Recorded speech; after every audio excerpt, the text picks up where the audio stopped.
وہ 3 سال جو تھے نا وہ ایسے تھے کہ منٹو صاحب بامبے سے چلے آئے لاہور، اور دوستوں نے منع کیا تھا کہ آپ نہ جائیے۔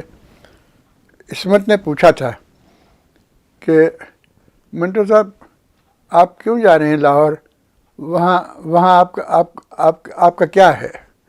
وہاں آپ کو کیا ملے گا؟ تو منٹو صاحب نے یہ جواب دیا تھا، ارے وہاں ہم ہوں گے۔ یہ ان کا جواب تھا۔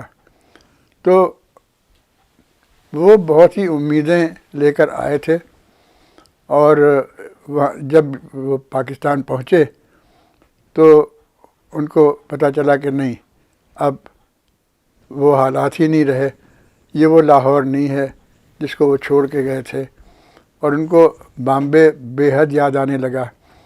وہاں منٹو صاحب بہت ہی ڈیسنٹ لائف گزار رہے تھے، بہت اچھا کما رہے تھے فلموں سے، اور اسکرپٹ رائٹر تھے، سینیریوز رائٹر تھے، اور جو کچھ بھی مطلب یہ کہ وہاں کے فلم پروڈیوسروں کے لیے وہ نہایت ہی کارآمد آدمی تھے۔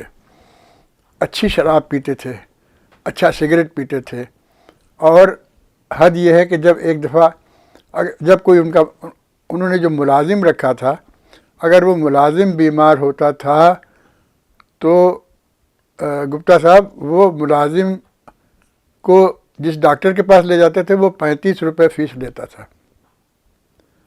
ان کا ملازم جو ہے اگر بیمار ہوتا تھا تو 35 روپے فیس، اور بہت ہی خوبصورت قیمتی کپڑے پہنتے تھے، بہت اچھے فلیٹ میں رہتے تھے۔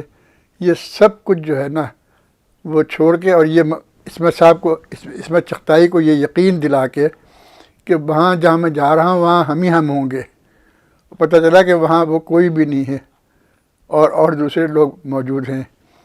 تو اس چیز نے ان کے دماغ پہ بہت برا اثر کیا، اور وہ بہت ہی زیادہ کم پیسوں پر افسانے لکھنے لگے، جو بہت ہی افسوسناک بات تھی۔ ایک پوا اس شراب خانے، وہ جو شراب پیتے تھے منٹو صاحب، اس کا نام تھا جم خانہ۔ منٹو صاحب مستقلاً اس کو یتیم خانہ کہتے تھے۔ بہت ہی ظالم شراب تھی، بہت ہی ناقص شراب تھی، وہ منٹو صاحب پیتے تھے۔ جب ان سے پوچھا جاتا تھا کہ منٹو صاحب سگریٹ کون سا پئیں گے، تو جو شخص اتنا نفیس سگریٹ پیتا تھا اب اس کا حال یہ ہو گیا، تو کہتے تھے سگریٹ میں وہی پیوں گا جس میں سے دھواں نکلتا ہے۔ یہ اس لیول پر آ چکے تھے، اور حالت یہ تھی کہ ان کو خراب کرنے والے وہاں کے پبلشرز اور وہاں کے اخبار والے تھے، جو پوا یعنی چھوٹی بوتل 5 روپے نہیں 4 روپے 12 آنے کی کا وہ پوا ملتا تھا، اور منٹو صاحب اور شراب وہاں بالکل بند کر دی گئی تھی۔ بظاہر قانوناً شراب پینا منع تھا، لیکن در پردہ شراب بہت زیادہ بک رہی تھی۔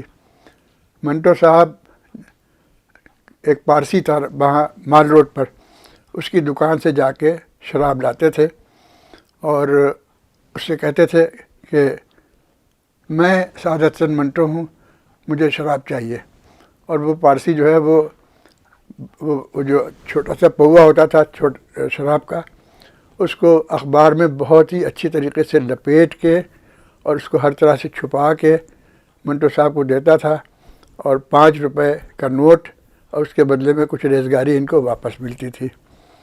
تو اس حالت پر آ گئے تھے، اور جس فلیٹ میں وہ رہتے تھے اس پر بھی لوگوں کی نگاہیں تھیں کہ یہ ان سے کسی صورت سے چھین لیا جائے۔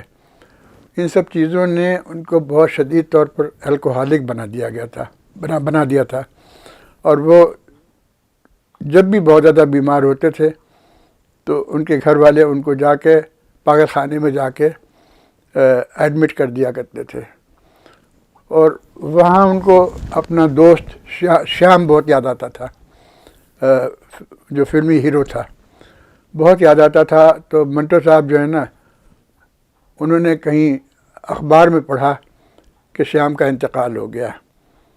تو بہت برا اثر پڑا ان کے دماغ پہ شیام کے مرنے کا.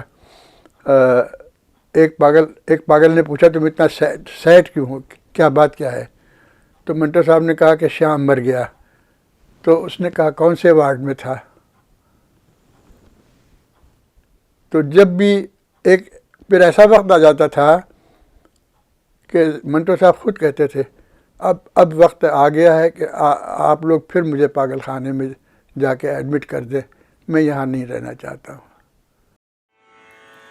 اج اساں ایک دنیا وچ اج اساں ایک دنیا وچ تے ایک دن ویاج لے آئے گل کفر دی کیتی